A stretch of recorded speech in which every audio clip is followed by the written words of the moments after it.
اهلا بيكم في مطبخ السعادة. النهاردة هنعمل صوص البشاميل، والمقادير في اخر الفيديو.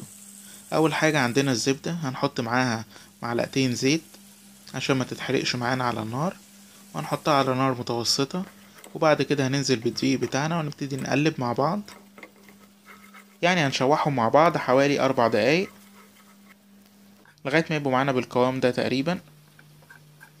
وبعد كده عندنا الحليب، حاطين عليه ملح وفلفل، وممكن نضيف عليه كريمة طبخ للي يحب، دي على حسب الرغبة.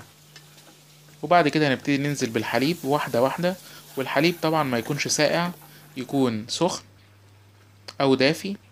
ونبتدي نقلب، ما نحطش الكمية كلها، نبتدي نحط واحدة واحدة، كل ما يتقل معانا نزود لغاية ما نوصل للقوام اللي احنا عايزينه.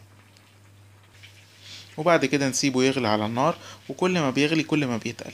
وعشان البشاميل يلمع معانا، ودي التركة المهمة، هنحط عليه معلقة زيت ونبتدي نقلب، وناخد بالنا ان هو كل لما بيغلي معانا كل لما بيتقل، ولما بيبرد برضو بيتقل، فنراعي الحتة دي مهمة جدا. وبعد كده هنسيبه يبرد خالص، هنجيب البيض بتاعنا ونرش عليه رشة ملح ورشة فلفل، ونبتدي نضربهم كده مع بعض بشوكة، وننزل بيهم على البشاميل، ونبتدي نقلب واحدة واحدة بالشكل ده لغاية ما يتقل معانا وياخد قوام. وفي النهاية ده بيكون شكله. أتمنى يكون عجب حضراتكم، وإن شاء الله تجربوه.